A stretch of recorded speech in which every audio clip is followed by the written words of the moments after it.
Welcome to the Dice Tower, a series of video reviews about board and card games. Here are your hosts. Hey everybody, I'm Tom Vessel. I'm Roy Kennedy. I'm Mike Felicio. I'm Chris Yee. And today we're taking a look at a game called Destinies, which is kind of a lackluster name, but you know, in fact, I forgot about what the game was. When I first saw the box, I was like, oh, Destinies. And the cover didn't get me super excited until I remembered what it was. It's actually one of my most anticipated games of the year. From Lucky Duck Games, where they took their app system, this is a game that uses an app, from Chronicles of Crime, and some similarities to that, mixing it with an adventure game. I believe it was originally set in the Joan of Arc universe from Mythic Games, but something changed in it. Still feels like it's set in that universe. A little bit, yeah. I'd agree, yes. So we all gave it a whirl, and let's see how it plays. So in this game, you need an app to play it. And you can see here's Destinies and Sea of Sand, which is the expansion, but we're just talking about the base game. When you play a game, in this base game, there are 5 different scenarios you can play. And you can see here that they are constantly being updated, so I could update the Feast of Famine to play it. But, and here's the Nature of the Beast. But that was a quick update. They're constantly trying to catch bugs.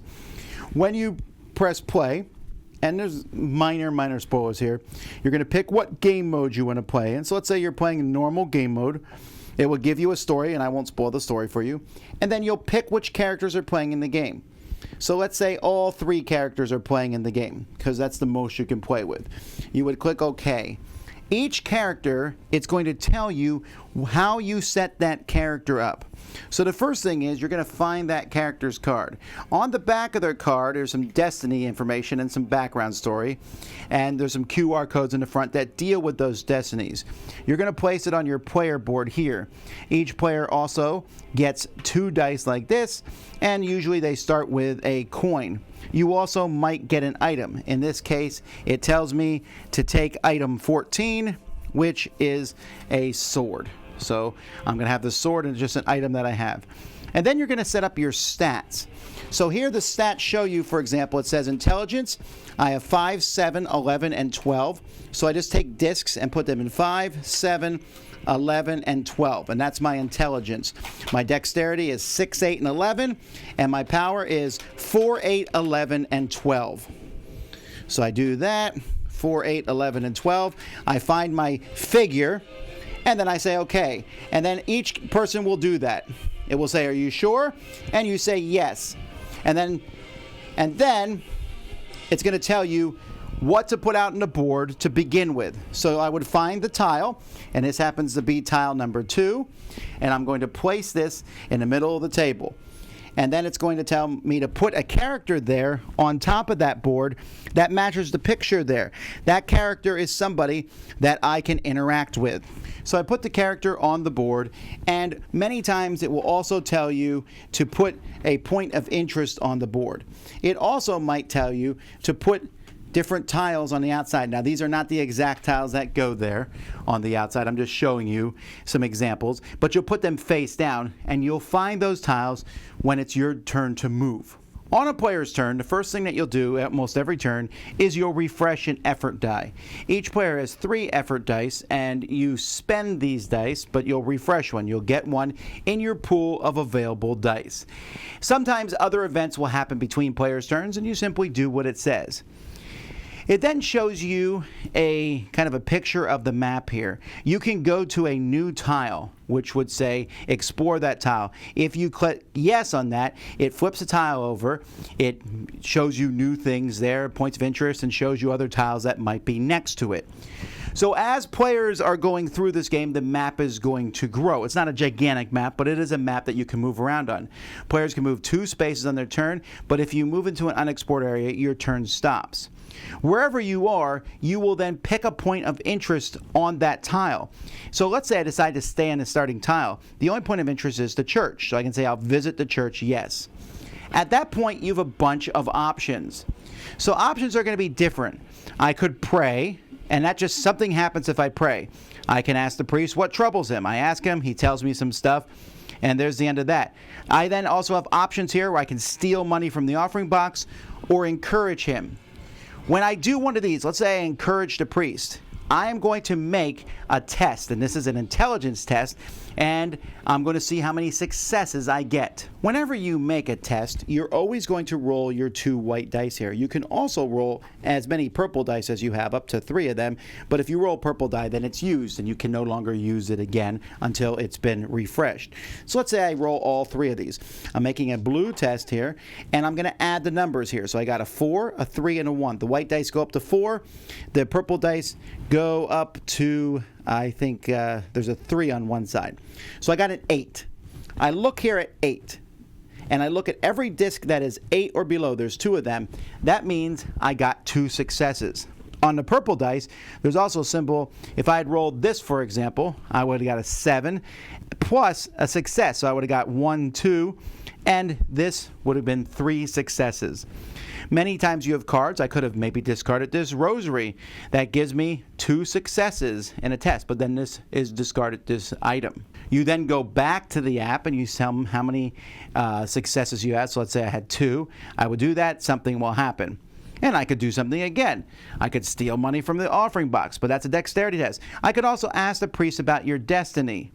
When this happens, you are going to use the camera on the app, and my camera right now is on the ground, but I would pick this up, and you can go around and scan something. So I have 2 destinies here, and I might say I'm going to scan this one.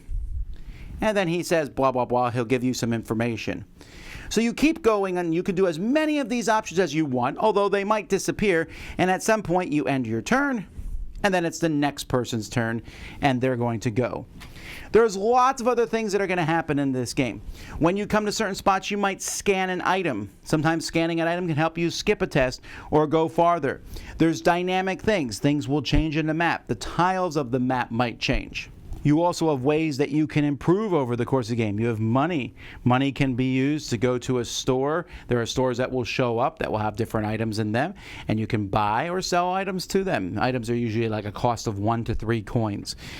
There are ways to improve. Sometimes when you do a test, it will say, make your dexterity better. So I can pick any of my discs and move it over. I just can't put 2 discs in the same spot. But sometimes the test might hurt me and I have to make a disc go the other direction. But there are many, many things that will give you experience tokens. You can use these whenever you want, an experience token on your turn, to move a disc 2 spaces. So I could say 1, 2, or I could pick a disc here and go 1, 2. And you decide whether you want to bring your big discs down so that you have a chance to get more successes, or bring your lower discs down really far so that you have, every time you roll dice here, you're going to get a success. So you're going to be trying to move these over the course of the game. Each character has 2 destinies on them. And those destinies will say different things. It might say, for example, find 3 swords, or killed 2 evil vampires. These are not in the game, but that's what it might say. Once you do those, the game will know what you're doing, and at the bottom it will say, once you've done your destinies, do something, something, something, something. You go do that, and at that point the app will say, enter the finale. And you'll start taking turns in the finale. You're no longer in a map. You're just going through a finale, rolling tests, picking options. And other players could catch up to you at that point, but if you finish the finale, then you win the game. You can do the same thing with a solo game. It's just that you can play either no time limit, just there for the story, or play with a time limit where you only have a certain amount of time to finish your destiny.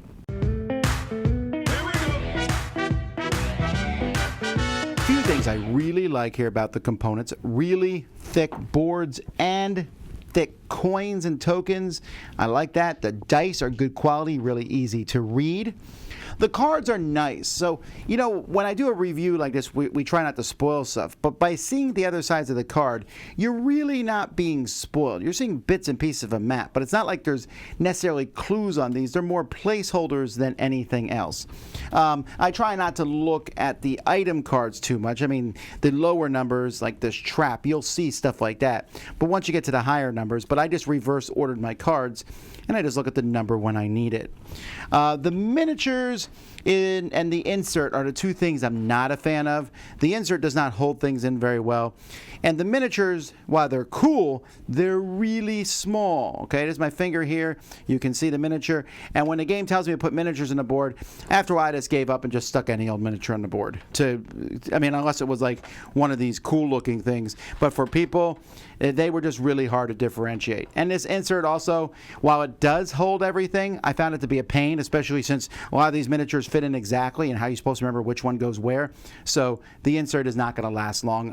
In fact, as soon as I'm press the stop button here, it's gone.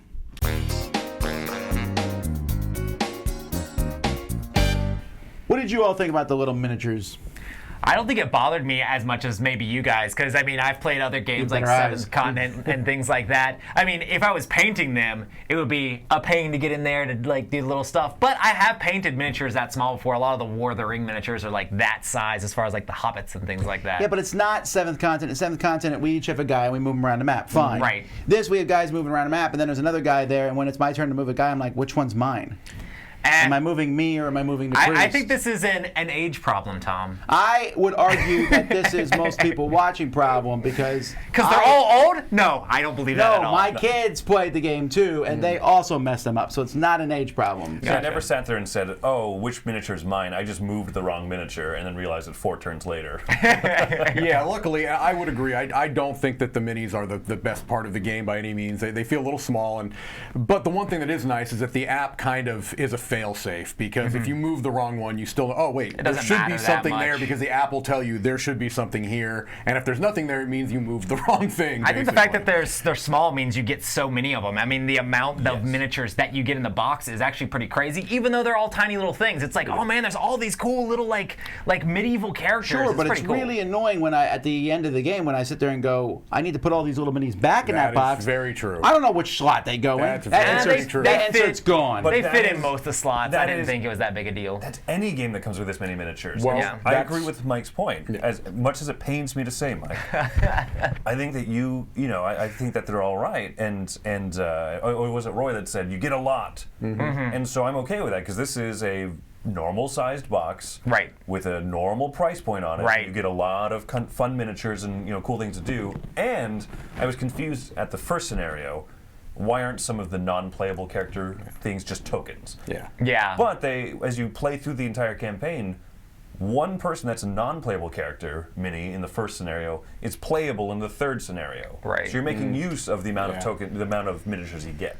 Right. Oh. And sometimes those NPCs can move around the board, and it'll tell you, hey, this and that. I mean, there's certain ones that are like, oh, I know who that is. That's the Pope guy. It's like really easy to tell. So it's like a couple of last quick things about the minis. The one nice thing about having the small ones is that it allows you to create this huge scale, right? So you get a real sense of scale when the big minis come out. Sure. Right. That's nice. The last thing is that I'm going to use this as an opportunity to appeal to all developers, designers, something you and I have talked about. When you've got minis that are going into an insert, give us something that tells us where they go. Yeah. Sheet of paper, side of the box, something. Or make it so that any of them can go in any of the slots. Exactly, yeah. Right. Yes. Now, that being said, I don't want this to come down like we're cracking down on the game, okay? There's a lot of art in this game. I thought the art was fine. Sure. I really like the city cards. When you're done, you're like, woo, this is a cool-looking city. And the app. So, we're not going to get into the fact, if you don't like apps, turn the review off, go somewhere else, okay? This is for people who like apps. This is, other than Chronicles of Crime, I think the best app I've used in conjunction with a board game. Yes, there are occasional bugs, but they are fixing them. There's like updates every day practically. Yeah. Not only if you find a bug, they're like, here's an experience token. Yeah, exactly. Right. Now, it's been a little bit since I played. A couple of you have played it more recently than I have. Have they added a back button? Because that's my biggest issue with it. They have not. Normally, it does ask for confirmation most of the time. Where it'll say, "Are you sure?" My biggest issue is with the skill check. Like when you're putting in your number of successes, you might just get caught up with what's going on and just hit continue at the 0 as That's the base. happened a couple times. There is no back. But here's the problem. Right. I understand why there's no back button, because it teaches you not to cheat, because you'd be like, "Oh, I didn't. Never mind, that's too terrible. I need to go back and redo it." But that's kind of that's what people have been doing for a long time in non-app driven games. You know what I'm saying? It's like, no, I don't like this card. I'm putting that right back down. I'm not saying you should or you shouldn't. I'm just saying that would be a nice thing to add to the app, I think. Okay. I think the app like adds so much ease of entry to a game like this because literally it's like you put out the components and you learn how to do skill checks and you're off to the races. Like the app does a lot of the overhead for you. It calculates all what you need and they're able to hide a lot of things that would normally be like fiddly. You know, it's like, oh, well, you need to get this many successes. Right. You don't even know. You don't know exactly the varying degrees of different things. And that adds a lot of interesting things that they can put in the design space of the game, which makes it sort of interesting because they could like scale things here and there and change things up. And they could also make it so that there's more stuff in the game. Like you buy a box, they could also add more things because they've done that with different Chronicles of Crime, added more scenarios as time goes along. So that's kind of cool. Sorry, go ahead. Well, I was going to say the other great thing about having an app for this game, people might say, why have the app? Well, it's because there are really fun dynamic encounters. You meet with a traveling car salesman, we'll say, to not have any spoilers.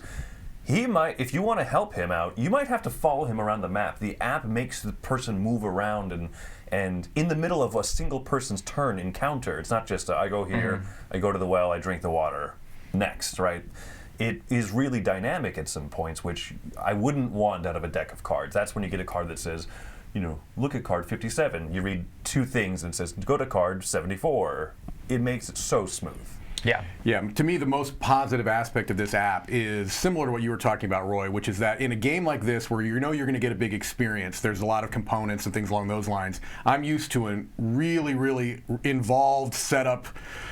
How much time and effort it takes to get the game on the table. This game takes 5 minutes. It's nothing. The rule book is almost a pamphlet, and I'm like, really? I can't tell you how excited I was. I'm like, oh, this isn't going to take me an hour and a half to learn how to set it up and to play it. It takes so much of that out of your hands and says, here, put these things on the table and go. It's literally like that. You're playing within minutes, and you get a really robust experience where it just handles so much of the upkeep, and that's the best part of the app to me.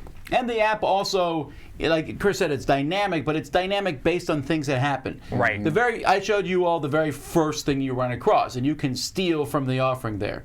You can do it. It's possible. This game isn't necessarily. Who would do such a thing? Okay, this game isn't necessarily predisposed to hitting people who are bad. Right. It isn't at all. But it still can have consequences. Right. You do something later on, you'll be like, oh, okay. And I like that it remembers the things that you do. That's a big deal. Since we're talking about that, though, what do you all think? This is a 1 to 3 player game. It is only 3. That's going to bother some people. Sure. I would argue that it would be way too long with more than 3. Yes. It didn't bother me with 3, but I think it's not necessarily because of time length. It's because of the interaction, the dynamic of moving goals. around on the board. Yeah. I agree. Did anyone here play it solo? I didn't get the opportunity to do it. I definitely want to go back and do it, but I don't want to play new scenarios solo because I actually really want to experience those scenarios with other people. So if I played as one character in a 3-player game, if I was going to play it solo, I would go back and play one of the other characters I didn't play in the same campaign and get that experience and be like, oh, well, I'll try to do one of their ending goals and see how the story ends with their perspective. And maybe see something new in the game that I hadn't seen before. But I wouldn't want to play a brand new mission solo because I want to play that with other people. Roy's on fire today. I keep agreeing with him. I went to play this game solo, and then Wendy, my wife, looked over and said, I'll play again tonight. Yeah. I think that was your problem, wasn't it? Oh, my kids are like, we want to play again. I was like, well, all right. I was going to play it solo, but I could see easily how it's played solo. Yes, right? for sure. Yeah. But just keep that in mind. If you're looking for 4-player experience, it's not there. No. Although I might argue you could just put 2 people together as the same team. You could, I'm sure. Yeah. There's an expansion thing where you can play 2 versus 2. Oh, that's true. That's true. There I is forgot a about that. 4-player option. Yeah. But like you said, especially if you have a kid, you'd be like, we're on the same team, and you 2 are on the same team. Good. You're having the fun story. You're seeing the cool interactions. You're fighting, demons and monsters, and you're rescuing people. There's a ton of cool stuff that I would argue I would happily play on somebody's team. I don't feel like I'm getting less experience in the game. Right. We've talked a lot about the app, but one thing here is I'm at the end of the year, I can tell you this right now, I'm going to recommend this game for one of the most innovative games of the year. But it's not because of the app. It's because that experience test system is the best new system I've seen in a few years, for sure. It's better than Arkham Horror Roll 5s and 6s. It's better than I think it's better than the D20 system. I really like it. It's fantastic. It is so intuitive. It is so intuitive. It makes so much sense. It allows you for so much mitigation. And usually what happens is mitigation systems don't really give you any agency. You know what I mean? It's like, we're going to tell you what you can do. You can re-roll your dice. You can move it to any face you want. This allows you to decide, I want to be better in this stat. I want to be better in this stat. I want to split it. I want to go heavy into this one. And it allows you to almost go on a turn-by-turn basis, you know what I mean, which is really nice. I'm with you on this. That to me is the most impressive part of this game, is that system. It's great. And one of the really cool things is not only did they make the system where it's like, oh, you do these skill checks, but they made like all the cards interact with that thing. It's like there's all these different cards that have things that they can do in the app that you can scan and do different things and talk to people about all these different items you find. But almost all of the items can be discarded or have always effects that are gonna help affect those skill tests. So it's like, do I save this item and give it to somebody who's hungry, or do I use it to move these stats or re-roll this die that helps me in that skill check? And it feels like they've explored this super hard and found lots of ways to make the mitigation very interesting and intriguing. I really struggled. At one point, I got to a situation where a guy wanted an item.